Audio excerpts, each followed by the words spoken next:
Hello everyone, and welcome back to another session of Dark Souls PvP and another weapon showcase. This time I am using the Gargoyle's Halberd, which is a very, very good weapon, and one that I don't use very often.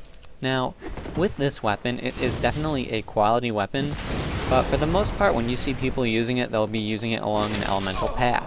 Now the reason for that is because it's a weapon with low stat requirements, good speed, good reach, and when upgraded along an elemental path, it has an AR of around 600, which is very good and somewhat rare for a weapon this light and fast and has this good of a reach and blah blah blah.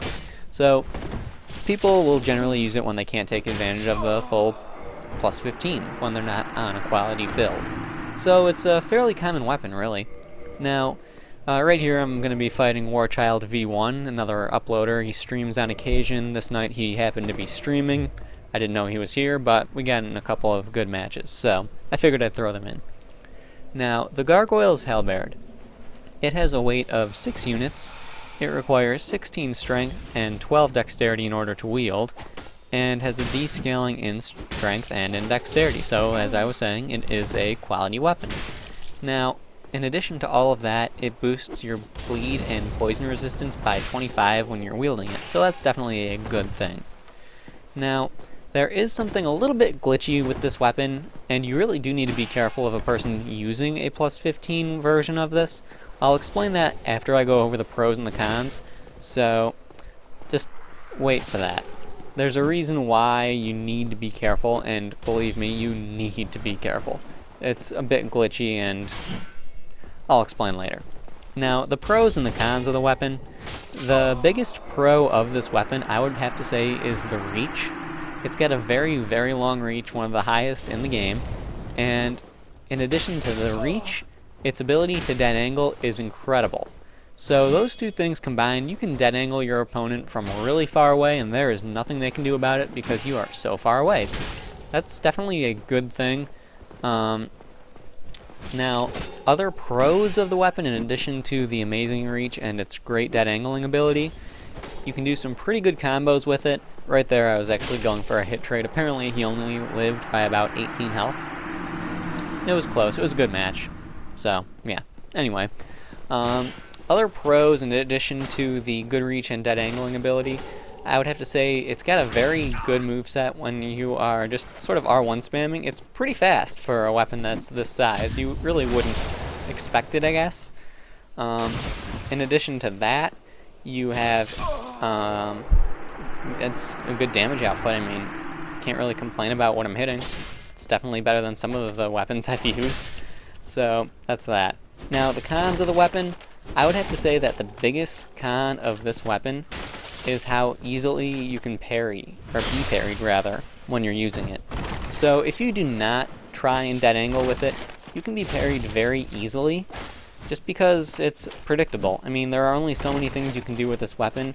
Its R1s and R2s aren't that hard to, parry.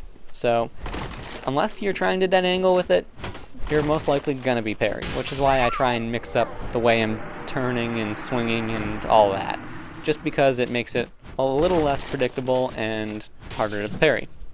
Now, other cons of the weapon, I would have to say that there really are not many cons. I mean, I'm going out on a limb saying that it being difficult to parry is a con, just because it's difficult to parry only if you stay locked on 100% of the time. Now, there really aren't any other cons. I can't think of any, so if you guys have anything that you'd like to offer as a con, please feel free.